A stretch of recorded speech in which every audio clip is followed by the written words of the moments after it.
2008 January 17 London ഹീത്രോയിലേക്ക് approach ചെയ്തു വരികയാണ് British എയർവേസിന്റെ flight number 38. എന്നാൽ ലാൻഡ് ചെയ്യാൻ വേണ്ടി 1 മിനിറ്റ് ഉള്ളപ്പോൾ 2 എൻജിൻസും പ്രവർത്തനരഹിതമായി. സെക്കൻഡുകൾ മാത്രമേ ഉള്ളൂ ലാൻഡ് ചെയ്യുന്നതിന് വേണ്ടി. എന്തെങ്കിലും ചെയ്യണമെന്നുണ്ടെങ്കിലും പൈലറ്റ്സിന് സമയം വളരെ കുറവാണ്.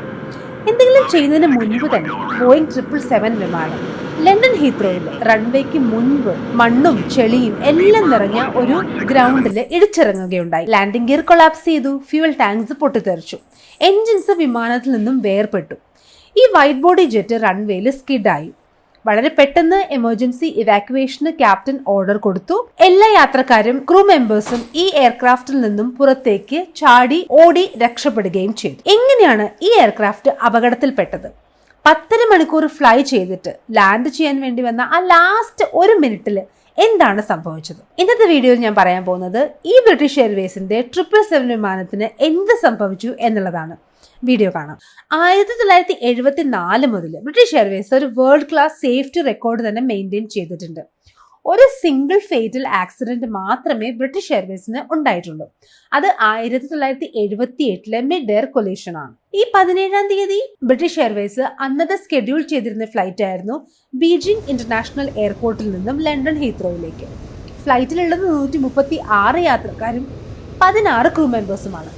ഈ എയർക്രാഫ്റ്റിന്റെ കപ്പാസിറ്റി എന്ന് പറയുന്നത് 236 സീറ്റാണ്. അതായത് യാത്രക്കാർ അന്ന് കുറവാണ്. ഈ ബ്രിട്ടീഷ് എയർവേസിനെ പോലെ തന്നെ ബോയിങ് 777 നല്ലൊരു സേഫ്റ്റി റെക്കോർഡ് തന്നെയാണ് ഉള്ളത്. അന്ന് ബ്രിട്ടീഷ് എയർവേസ് യൂസ് ചെയ്യുന്നത് 7 വർഷം പഴക്കമുള്ള എയർക്രാഫ്റ്റ് ആണ്.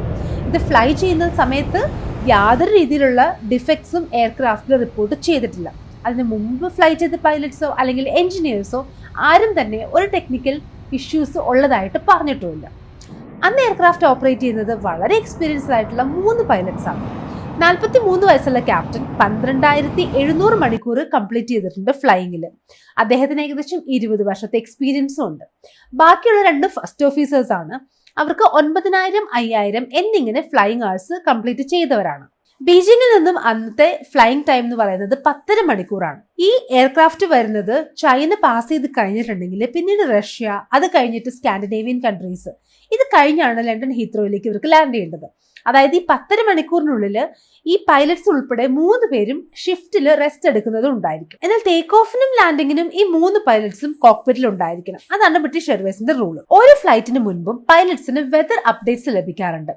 അന്നത്തെ റിപ്പോർട്ട് അനുസരിച്ചിട്ട് ലണ്ടനിലെ മുകളിൽ കുറച്ച് മേഘങ്ങൾ ഉരുണ്ട് കൂടിയിട്ടുണ്ട്. അത് ലാൻഡിങ്ങിന്റെ സമയത്താണ് അത് ഫേസ് ചെയ്യേണ്ടി വരിക. അതുകൂടാതെ ഞാൻ ആദ്യം പറഞ്ഞ രാജ്യങ്ങൾ ചൈന, റഷ്യ, സ്കാൻഡിനേവിയ എന്നീ റൂട്ടുകളിലെല്ലാം തന്നെ വളരെ കുറഞ്ഞ ടെമ്പറേച്ചറാണ് രേഖപ്പെടുത്തിയിട്ടുള്ളത്. ഈ സാധാരണ വളരെ കുറഞ്ഞ ടെമ്പറേച്ചർ ആവുന്ന സമയത്ത് ജെറ്റ് ഫ്യൂവൽ ഫ്രീസ് ചെയ്യാനുള്ള ഒരു സാധ്യതയുണ്ട്. എന്നാൽ ഈ ജെറ്റ് ഫ്യൂവൽ ഫ്രീസ് ചെയ്യുന്നതിന് വേണ്ടിയിട്ട് ഒരു മിനിമം ടെമ്പറേച്ചറും ഉണ്ട്. ജെറ്റ് A1 ടൈപ്പ് ഫ്യൂവൽ ആണ് യൂഷ്വലി എല്ലാ എയർക്രാഫ്റ്റിലും യൂസ് ചെയ്യുന്നത്. ഇത് -44 ഡിഗ്രി സെന്റിഗ്രേഡിലാണ് ഫ്രീസ് ആവുന്നത്. എന്നാൽ ബോയിങ് 777 ഫ്യൂവൽ ടെമ്പറേച്ചർ ഗേജ് ഉണ്ട്. ഇത് പൈലറ്റ്സിനെ നേരത്തെ തന്നെ വാർണിംഗ് ചെയ്യുന്നതാണ്. -41 ഡിഗ്രി ആകുമ്പോൾ തന്നെ ഈ ഫ്യൂവൽ ഫ്രീസ് ചെയ്യാനുള്ള ചാൻസ് ഉണ്ട് എന്നൊരു വാർണിംഗ് പൈലറ്റ്സിന് ലഭിക്കും. അങ്ങനെ അന്നത്തെ ഫ്ലൈറ്റ് പ്ലാൻ റെഡിയായി. ഡിപ്പാർച്ചറിന് വേണ്ടിയിട്ട് എയർക്രാഫ്റ്റ് റെഡി ആവുകയാണ്. സൈബീരിയയുടെ മുകളിലൂടെ ഫ്ലൈ ചെയ്യുന്ന സമയത്ത് ഫ്രീസിംഗ് ടെമ്പറേച്ചർ ആണ് രേഖപ്പെടുത്തിയിട്ടുള്ളത്. അതുകൊണ്ട് തന്നെ ചൈന മംഗോളിയ ബോർഡർ കഴിഞ്ഞാൽ ഉടനെ 31,000 അടി ഉയരത്തിൽ ഫ്ലൈ ചെയ്യാമെന്ന് പൈലറ്റ്സ് പ്ലാൻ ചെയ്തു. അത് ശരിക്കും 777 ഫ്ലൈ ചെയ്യുന്ന നോർമൽ ഫ്ലൈയിങ് ഓൾട്ടിറ്റ്യൂഡിന് വളരെ താഴെയാണ്. എങ്കിൽ പോലും ടെമ്പറേച്ചർ കുറഞ്ഞിട്ടുണ്ടെങ്കിൽ ഈ ഫ്യൂവൽ ഫ്രീസ് ആവുന്നതിന് തടയുന്നതിന് വേണ്ടിയാണ് ഇങ്ങനെ ഫ്ലൈ ചെയ്യാം എന്ന് പൈലറ്റ്സ് പ്ലാൻ ചെയ്തത്. 777 പോലെയുള്ള എയർക്രാഫ്റ്റ് ഒക്കെ കൂടുതൽ എഫിഷ്യൻ്റ് ആവുന്നത് വളരെ ഉയർന്ന ഓൾട്ടിറ്റ്യൂഡിൽ ഫ്ലൈ ചെയ്യുമ്പോഴാണ്. അതുകൊണ്ട് തന്നെ ടെമ്പറേച്ചറിന് എന്തെങ്കിലും ഡിഫറൻസ് വരികയാണെന്നുണ്ടെങ്കിൽ, അതായത് ടെമ്പറേച്ചർ കൂടുകയാണെന്നുണ്ടെങ്കിൽ തീർച്ചയായിട്ടും ഉയർന്ന് പറക്കാമെന്ന് പൈലറ്റ്സ് കണക്ക് കൂട്ടുകയുണ്ടായി. അങ്ങനെ ബീജിംഗിൽ നിന്നും ഡിപ്പാർച്ചർ പ്രൊസീജിയേഴ്സ് എല്ലാം തന്നെ കഴിഞ്ഞു. എയർക്രാഫ്റ്റ് പതിയെ പുഷ് ബാക്ക് ചെയ്തു. പുഷ് ബാക്ക് ചെയ്ത എയർക്രാഫ്റ്റിൽ യാതൊരു ഡിഫിക്കൽട്ടീസും ഇല്ല. പൈലറ്റ്സിന് എല്ലാം വളരെ നോർമലായിട്ട് നടക്കുകയാണ്. അതുമാത്രമല്ല എല്ലാ ബ്രീഫിങ്സും അവർ പ്രോപ്പറായിട്ട് കണ്ടക്ട് ചെയ്യുകയും ചെയ്തു. അങ്ങനെ എയർക്രാഫ്റ്റ് പതിയെ ടാക്സി ചെയ്ത് റൺവേയിലേക്ക് ടേൺ ചെയ്തു. റൺവേയിൽ ATCയുടെ ടേക്ക് ഓഫ് ക്ലിയറൻസിന് വേണ്ടി വെയിറ്റ് ചെയ്യുകയാണ്. ഏകദേശം ഒരു 3-4 മിനിറ്റിന് ശേഷം ATC ഇവർക്ക് റൺവേയിൽ നിന്നും ടേക്ക് ഓഫ് ചെയ്യാനുള്ള ക്ലിയറൻസ് കൊടുത്തു. അങ്ങനെ കാലത്ത് 10 മണിക്ക്, ബീജിംഗ് ടൈം 10 മണിക്കാണ് ഫ്ലൈറ്റ് 038 ഡിപ്പാർട്ട് ചെയ്യുന്നത്. അങ്ങനെ ഡിപ്പാർട്ട് ചെയ്ത എയർക്രാഫ്റ്റ് ക്ലൈംബ് ചെയ്യുന്ന സമയത്ത് ടെമ്പറേച്ചർ ഉദ്ദേശിച്ചതിനേക്കാളും കൂടുതലായിരുന്നു. അതായത് കുറച്ചുകൂടെ വാം ആണ് ടെമ്പറേച്ചർ. അതുകൊണ്ട് തന്നെ 31,000 അടി എന്നുള്ളത് ചേഞ്ച് ചെയ്തിട്ട് 34,800 അടി ഉയരത്തിലാണ് അന്ന് പൈലറ്റ്സ് ഫ്ലൈ ചെയ്യുന്നത്. Pilots fuel temperature regularly monitor ചെയ്യുന്നുണ്ട്. കുറച്ച് മണിക്കൂറുകൾ അങ്ങനെ എയർക്രാഫ്റ്റ് ഫ്ലൈ ചെയ്തു. ഇതിനിടയ്ക്കെല്ലാം തന്നെ 3 പൈലറ്റ്സും ഷിഫ്റ്റ് ആയിട്ട് റെസ്റ്റ് എടുക്കുകയും ചെയ്തു. ഉറാൽ മൗണ്ടന്റെ സമീപത്തു കൂടി ഫ്ലൈ ചെയ്ത സമയത്ത് പുറത്തെ ടെമ്പറേച്ചർ ഏകദേശം -74 ഡിഗ്രി ആയിരുന്നു. എങ്കിൽ പോലും ഫ്യൂവൽ ടെമ്പറേച്ചർ ചേഞ്ച് ആയില്ല. ആ ഏരിയ കഴിഞ്ഞതും ടെമ്പറേച്ചർ വീണ്ടും ഉയരാൻ തുടങ്ങി. അങ്ങനെ ടെമ്പറേച്ചർ ഉയരുന്നതനുസരിച്ചിട്ട് എയർക്രാഫ്റ്റ് മുകളിലേക്ക് ഉയർത്തി പൈലറ്റ്സ് ഫ്ലൈ ചെയ്യാനും തുടങ്ങി. അങ്ങനെ എയർക്രാഫ്റ്റ് 40,000 അടി ഉയരത്തിൽ ഫ്ലൈ ചെയ്യുകയാണ്. അങ്ങനെ എയർക്രാഫ്റ്റ് ലണ്ടൻ ഹീത്രോയിലേക്ക് ഡിസെൻഡ് ചെയ്യാൻ തുടങ്ങി. ഒരു ഹോൾഡിംഗ് പാറ്റേൺ ആയിരുന്നു ഇവർക്ക് ആദ്യം ATC കൊടുത്തത്. ആ ഹോൾഡിംഗ് പാറ്റേണിന് ശേഷം ഇൻസ്ട്രുമെന്റ് ലാൻഡിംഗ് സിസ്റ്റം ഉപയോഗിച്ചുകൊണ്ട് റൺവേ 27L ആണ്, അതായത് 27 ലെഫ്റ്റ് ആണ് ലാൻഡ് ചെയ്യാൻ വേണ്ടി ATC അസൈൻ ചെയ്ത് കൊടുത്തത്. എയർക്രാഫ്റ്റ് 1000 അടി ഉയരത്തിലെത്തിയ സമയത്ത് ATC ലാൻഡിംഗ് ക്ലിയറൻസ് കൊടുക്കുകയുണ്ടായി.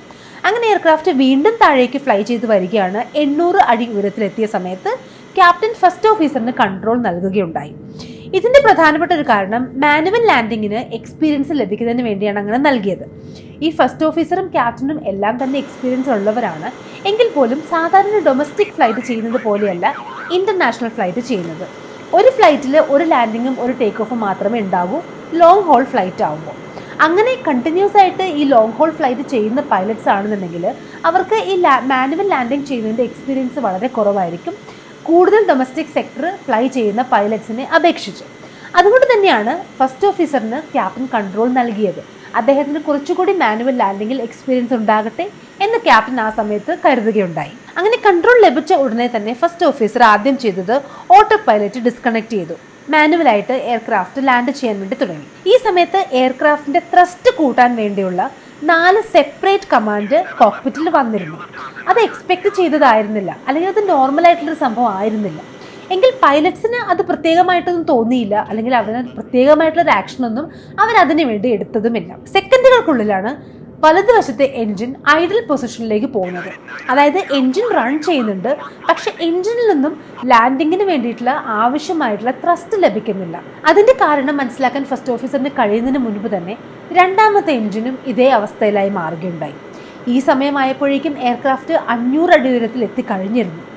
500 അടി ഉയരത്തിൽ എയർക്രാഫ്റ്റ് എത്തിയ സമയത്ത് ഫസ്റ്റ് ഓഫീസർ പെട്ടെന്ന് ക്യാപ്റ്റനോട് പറഞ്ഞു, എൻജിൻസ് റെസ്പോണ്ട് ചെയ്യുന്നില്ല, തനിക്ക് പവർ ലഭിക്കുന്നില്ല, താൻ എന്താണ് ചെയ്യേണ്ടത്? എന്നാൽ ആ സമയത്ത് ക്യാപ്റ്റൻ അദ്ദേഹത്തിന്റെ കയ്യിൽ നിന്നും കൺട്രോൾ ഏറ്റെടുക്കാൻ ശ്രമിച്ചില്ല. കാരണം അത് ലാസ്റ്റ് മിനിറ്റ് ആവുന്ന സമയത്ത് കൺട്രോൾ ഏറ്റെടുത്ത് കഴിഞ്ഞാൽ തീർച്ചയായിട്ടും അവിടെ ഒരു കൺഫ്യൂഷൻ ഉണ്ടാകും എന്ന് ക്യാപ്റ്റന് മനസ്സിലായി. അത്രയ്ക്കും എക്സ്പീരിയൻസ് അദ്ദേഹത്തിന് ഉണ്ടായിരുന്നു എന്ന് വേണം നമ്മൾ മനസ്സിലാക്കാൻ. എന്നാൽ എയർക്രാഫ്റ്റിൽ യാതൊരു രീതിയിലുള്ള വാർണിംഗ്സ് ഇല്ല, ഒരു മെസ്സേജ് ഇല്ല, കോഷൻ ലൈറ്റ്സ് ഒന്നും തന്നെ ഓണല്ല. പക്ഷെ എൻജിൻസ് പവറില്ല. അത് മാത്രമല്ല, ഈ സിറ്റുവേഷൻ ഹാൻഡിൽ ചെയ്യാൻ വേണ്ടിയിട്ടുള്ള പ്രൊസീജിയർ ഒന്നും തന്നെ മാനുവലിൽ കൊടുത്തിട്ടുമില്ല. ഇവിടെ എൻജിൻസ് ഫെയിൽ ആയിട്ടില്ല, പക്ഷെ റൺ ചെയ്തുകൊണ്ട് തന്നെ പവർ ഇല്ലാത്തൊരവസ്ഥയിലാണുള്ളത്. എയർക്രാഫ്റ്റ് ലാൻഡ് ചെയ്യാൻ വേണ്ടി വരുന്ന ആ ഒരു പാത്തിൽ ഒരുപാട് തടസ്സങ്ങളുണ്ട്. അതായത് ഒരു ഇൻഡസ്ട്രിയൽ പാർക്കുണ്ട്, ഒരു പെട്രോൾ സ്റ്റേഷനുണ്ട്, എയർപോർട്ടിൻ്റെ തന്നെ ഫെൻസ് ഉണ്ട്. അതുകൂടാതെ ഏറ്റവും അവസാനമായി വരുന്നത് ILSൻ്റെ ആൻ്റണിയാണ്. ഇങ്ങനെ ഒരുപാട് തടസ്സങ്ങൾ ഈ ലാൻഡ് ചെയ്യാൻ വേണ്ടി വരുന്ന ആ ഒരു പാത്തിലുണ്ട്. വളരെ പെട്ടെന്ന് ക്യാപ്റ്റൻ എയർക്രാഫ്റ്റിൻ്റെ ഫ്ലാപ്പ് സെറ്റിങ്സ് ചേഞ്ച് ചെയ്യുകയുണ്ടായി. എയർക്രാഫ്റ്റിൻ്റെ ഡ്രാഗ് വളരെ കുറയ്ക്കുന്നതിന് വേണ്ടിയാണ് അദ്ദേഹം അത് ചെയ്തത്. ആ ഒരു ആക്ഷൻ മാത്രമായിരുന്നു എയർക്രാഫ്റ്റിൻ്റെ കോക്പിറ്റിൽ നിന്നും പൈലറ്റ്സിന് ചെയ്യാനുള്ള സമയം കിട്ടിയുള്ളൂ. ഈ സമയത്താണ് ATCയിൽ നിന്നും ATC കൺട്രോളേഴ്സ് ഈ എയർക്രാഫ്റ്റിനെ നിരീക്ഷിക്കുന്നത്. എയർക്രാഫ്റ്റ് വളരെ താഴ്ന്നു പറക്കുന്നതായിട്ട് അവർക്ക് കാണാൻ സാധിച്ചു. എന്നാൽ ഇവർ വിചാരിച്ചത് എയർക്രാഫ്റ്റ് എന്തെങ്കിലും ഒരു റീസൺ കൊണ്ട് ഗോ അറൗണ്ട് ചെയ്യുകയായിരിക്കും എന്ന് തന്നെയാണ്. അങ്ങനെ എയർക്രാഫ്റ്റ് താഴേക്ക് ഡിസെൻഡ് ചെയ്ത് വന്നുകൊണ്ടിരിക്കെ സ്റ്റിക്ക് ഷേക്കർ പെട്ടെന്ന് ആക്ടിവേറ്റ് ആയി സ്റ്റോൾ വാർണിംഗ് വരാൻ തുടങ്ങി. മെയ്ഡേ കോൾ ചെയ്ത ക്യാപ്റ്റൻ വളരെ പെട്ടെന്ന് അദ്ദേഹത്തിൻ്റെ ആ ഒരു പാനിക് സിറ്റുവേഷൻ കാരണം ഫ്ലൈറ്റ് നമ്പർ വരെ മറന്നു പോവുകയുണ്ടായി. ലണ്ടൻ ടൈം 12 മണി കഴിഞ്ഞ് 42 മിനിറ്റ് ആയപ്പോൾ ബ്രിട്ടീഷ് എയർവേസിൻ്റെ ഫ്ലൈറ്റ് നമ്പർ 38 മണ്ണും പുല്ലും നിറഞ്ഞൊരു ഗ്രൗണ്ടിൽ ഇടിച്ചിറങ്ങുകയുണ്ടായി. റൺവേ 27 ലെഫ്റ്റിൽ നിന്നും ഏകദേശം 330 മീറ്റർ അകലെയായിട്ടാണ് ഈ എയർക്രാഫ്റ്റ് ക്രാഷ് ലാൻഡ് ചെയ്തത്. എയർക്രാഫ്റ്റിൽ നിന്നും ലാൻഡിംഗ് ഗിയർ ഉൾപ്പെടെ പല ഭാഗങ്ങളും വേർപെട്ട് പോയി. കോക്പിറ്റിൽ വലിയ ഇമ്പാക്റ്റ് ആയിരുന്നു ഉണ്ടായിരുന്നത്.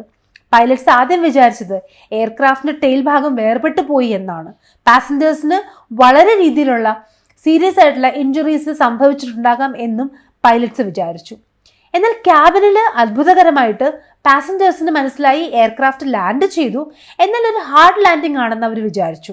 കാരണം അത്രയ്ക്കൊരു ഇമ്പാക്ട് ക്യാബിനകത്ത് ഉണ്ടായിരുന്നില്ല. എന്നാൽ പല പാസഞ്ചേഴ്സിനും എയർക്രാഫ്റ്റിന്റെ പുറത്തേക്ക് നോക്കിയ സമയത്ത് മനസ്സിലാക്കാൻ സാധിച്ചു എയർക്രാഫ്റ്റ് ക്രാഷ് ലാൻഡ് ചെയ്തതാണ് എന്ന്.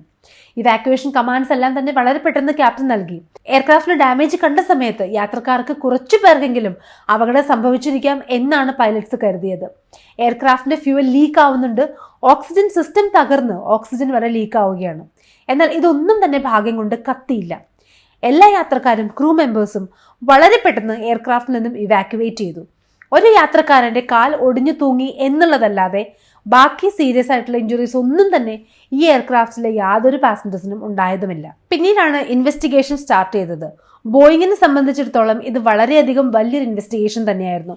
കാരണം ബോയിങ് 777 ആദ്യമായിട്ടുണ്ടാകുന്ന ഒരു അപകടമായിരുന്നു ഇത്. ആദ്യം ഫ്യൂവൽ ഫ്രീസ് ആയതുകൊണ്ടായിരിക്കാം എഞ്ചിനിലേക്ക് ഫ്യൂവൽ എത്താത്തത് എന്ന് മനസ്സിലായെങ്കിൽ പോലും പിന്നീട് അന്വേഷിച്ച സമയത്ത് അതായിരിക്കില്ല കാരണം എന്ന് ഇൻവെസ്റ്റിഗേറ്റേഴ്സിന് മനസ്സിലായി. ജെറ്റ് ഫ്യൂവലിൽ എപ്പോഴും അല്പം ജലാംശം ഉണ്ടാകും.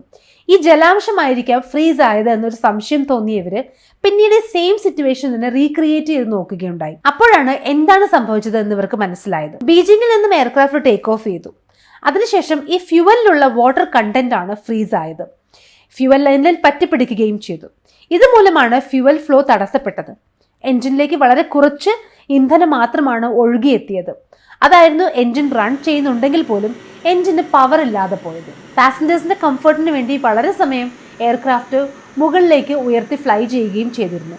ഈ പ്രഷർ ഡിഫറൻസും അതുപോലെ ഈ ടെമ്പറേച്ചർ ഡിഫറൻസുമായിരുന്നു ഈ ജലാംശം ഫ്രീസ് ആയതും.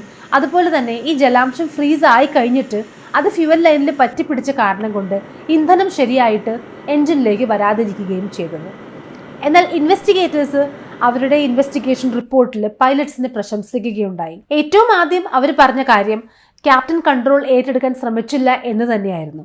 കാരണം ആ സമയത്ത് കൺട്രോൾ ഏറ്റെടുത്തെങ്കിൽ തീർച്ചയായിട്ടും അവിടെ ഒരു കൺഫ്യൂഷൻ ഉണ്ടാകുമായിരുന്നു.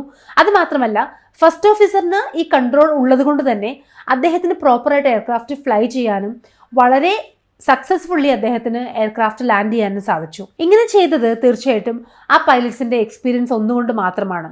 അപ്പോൾ ഇതായിരുന്നു ഇന്നത്തെ വീഡിയോ. ഈ ഒരു വീഡിയോ നിങ്ങൾക്ക് ഇൻഫോർമേറ്റീവ് ആയതെന്ന് ഞാൻ വിചാരിക്കുന്നു. ചാനൽ ആദ്യമായിട്ട് കാണുന്ന ആരെങ്കിലും ഉണ്ടെങ്കിൽ സബ്സ്ക്രൈബ് ചെയ്യാൻ മറക്കരുത്. അടുത്തൊരു വീഡിയോയുമായി കാണാം. Thank you so much. By.